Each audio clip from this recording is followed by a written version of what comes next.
Hello wakunzi wa Sunlook TV, show boy Brad the Bad Command aka the champion. Nyuma kuri kamera ni Driz the Pictures. Turi iruhande ya studio za Sunlook TV.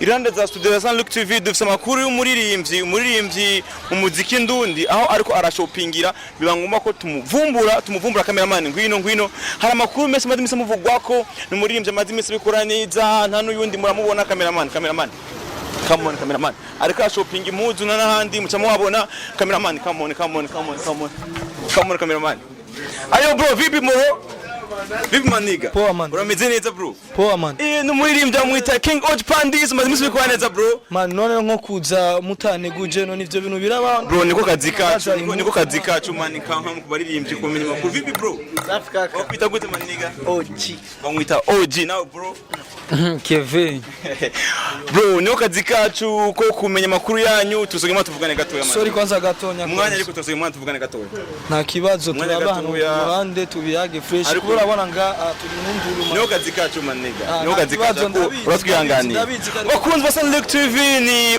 Oji King Pandis umuririmvyi madimisa bikora neza biba nko tumusaba kandi ngo tuvugane amadimisa avuga ko majambo menshi bakunzi ba Sunlook TV rero mwagize neza kuguma natwe twari kumwe n'umuririmvyi madimisa bikora neza mu industry y'umuziki nta n'ubundi ni Oji King Pandis bro urakoze kuduha umwanya maniga nta kibazo kweri naje ndabibashimiye kuri Sunlook TV bro uraberewe sana big up sana wishe sanzwe n'ivyo bintu vyiwanje ndibazi n'abakunzi banje barabizi konzi ba King Pandis Buja maniga mbere yangahe bro man je vyiwanje ibintu bikali amashene makali hasi wanyishe hose ewana uboneka neza ugaragara neza nk'umusaza kujyanye n'izene ryo muntu kujya bikora mu muziki no kwambara bro uranyisha sana ifo ko ndabikora fresh kuko ibi byose ndabikorera abafanzi biwanje kuko iyo umuntu amaze gukora ikintu aba yaragikoranye umurava kugira iki anezeza abafanzi biwiwe kuko nta kuntu abafanzi bo kubona wambaye nabi ngo ati ngo bavyishimire kandi babona uko muri clip ubanezeza man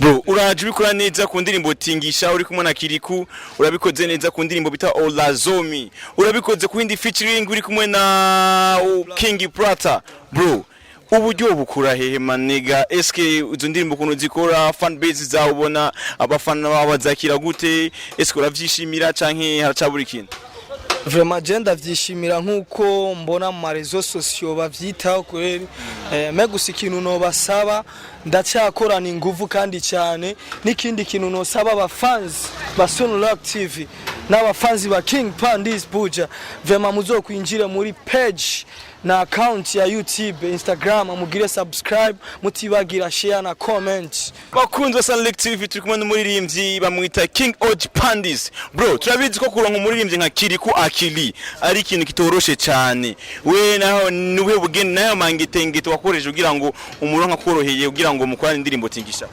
Yo bakubwira mu Kirundi bugira babiri.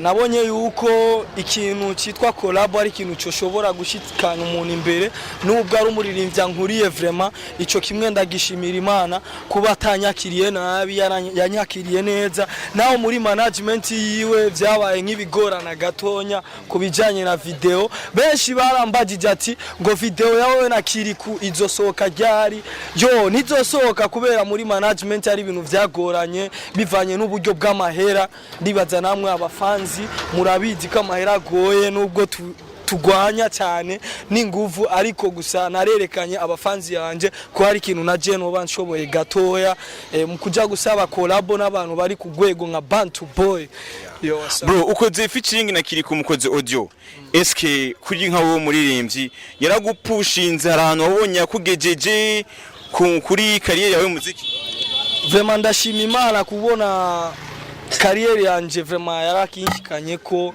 ndashimira Imana kubona nawe yarigeze kwishira no kuri story nubwo benshi bavuze ati ngo niyagiye ku marezo sociaux yandi cyane nk'ama radio cyane nk'ama interview ico ni kintu mbona yuko kiri simple kuko iyo umuntu warafashe umurava uvuga ati ngo je ndakoze ikintu kuko hari ahantu runaka cyo shobora kunshikana kandi aho canshikanye vraiment ni views nahora ndonka kare narabonye uko zongerekanye ico ni ikintu shimiye Imana. Abashaka kubibona binjire kuri account ya YouTube wandike gusa Pandis Buja cyangwa Tingisha by Pandis Buja featuring Kiriku uzoyibona vraiment. Ushaka winjire no kuri page ya Pandis Buja uzobona Facebook kawaida ni OG King Pandis. Hello bakunze San Luke TV, mwana ko King OG Pandis na byorosha bakunze San Luke TV. Bro, yo what's up? Ukoze Tingisha ariko warakoze nyuma yo gukora Tingisha, nyuma yaho warakoze Olazomi. Ni indirimbo bavuze ko amajambo menshi urumwe mu baririmbyi bakora creation mu ndirimbo ziteye ubwoba. Eske bakobwa bava benshi bakobwa bakora he bro? Abakobwa ko benshi bagora bakora he bro? Ico nico kintu kihora kinyica cyane. Urabona iyo umuntu akoze ikintu agikora kugira n'abandi bazokibone kandi bagishime. Seke bica biboneka ko ni umukobwa ndamubwiye ikintu atokwanka aho urabona n'ibikorwa nkora ko biri hiti cyangwa bikundwa n'abantu benshi mu gihe mba nkoze ikintu cize ifo ko gisupportingwa n'abantu. OG King Pandis urafise management? Yo just ndagira management na niyo mpamvu nakubwira ko ngwanya n'inguvu nkorana murava mu buryo byiwanje jenyene na management ndaronka. Urumva niyo mpamvu ndakubwiye ikintu cyose ndagikorana kubwanje jenyene. Eske kuba udafise management si ntiyoba ari nke mu ntambanye ituma tutakumva cyane ku radio, ntiyoba ari nke mu ntambanye yatumye na video ya nakiri itaboneka? Yo ico cyoshoboka kuko uburyo bw'amahera nibwo bugoye. Me gusa management muyitege vuba kuko ndafise n'indirimbo coming soon iri mu rwego rwa studio yitwa One Way. Iri mu gusohoka, ititre zoba ari Sokota, bayitege vuba kandi na video izoba ari umwakaka kuko izokora umuntu azwi cyane bazomubona na wundi. Ni wagwana King OG Pandis urumwe mu baririmbyi abafana bakunda cyane. Pandis hari ukuntu indirimbo zawe zigenda ziyateba ukuntu abafana bakwidogera ko banyoteza.